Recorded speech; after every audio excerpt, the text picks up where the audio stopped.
It sounds like Saturday Night Live skit. Sitting with top aides in the Oval Office, the President of the United States examines a Weather Bureau map showing the path of a hurricane heading for the Florida coast, picks up a black Sharpie, marks up the official map in order to show the hurricane heading across Florida, then picks up his iPhone, opens his Twitter account, and falsely warns the people of Alabama to get ready for a direct hit. It sounds like Saturday Night Live skit, except it's not. As we all know now, it actually happened. On Sunday, Sept.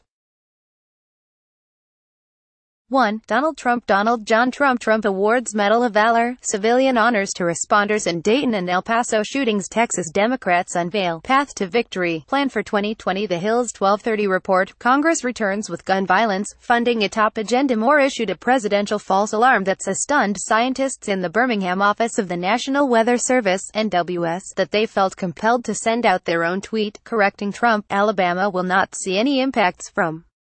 We repeat, no impacts from hurricane. For next 6 days, he stubbornly refused to apologize for his mistake. Instead, he insisted that he was right and scientists were wrong, until he actually browbeat the National Oceanic and Atmospheric Administration, NOAA, without any evidence, to officially side with him for telling a lie and chastise NWS for telling the truth. As first reported by the Washington Post, NOAA also sent out a directive to all of its employees nationwide never to disagree with the White House again, no matter the scientific evidence to the contrary.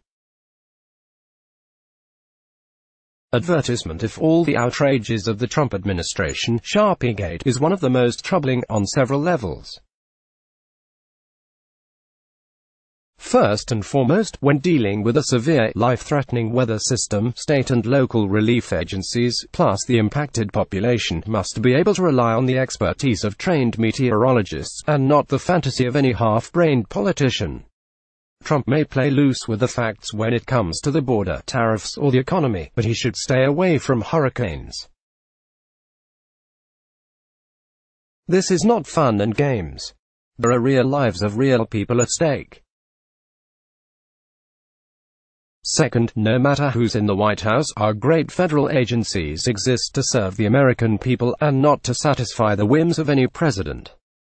This is something Trump clearly doesn't understand. Like any tin pot dictator, he considers federal employees as trained SEALs who only perform when and how he orders.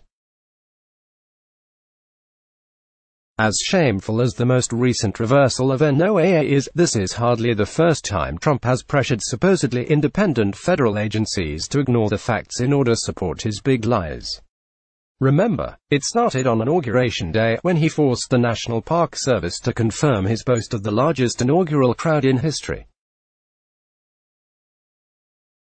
Since then, as documented by the Post's Greg Sargent, among other abuses of presidential power, Trump has pressured the Department of Homeland Security to confirm a preponderance of terrorists among refugees from Central America headed for the border, created a voter fraud commission to endorse his claim that 5 million people voted illegally for Hillary Clinton. Hillary Diane Rodham Clinton. Warren endorses Texas Democrat Quayu's primary challenger. 10 notable Democrats who do not favor impeachment. Crystal ball. Warren's Hillary connections revealed.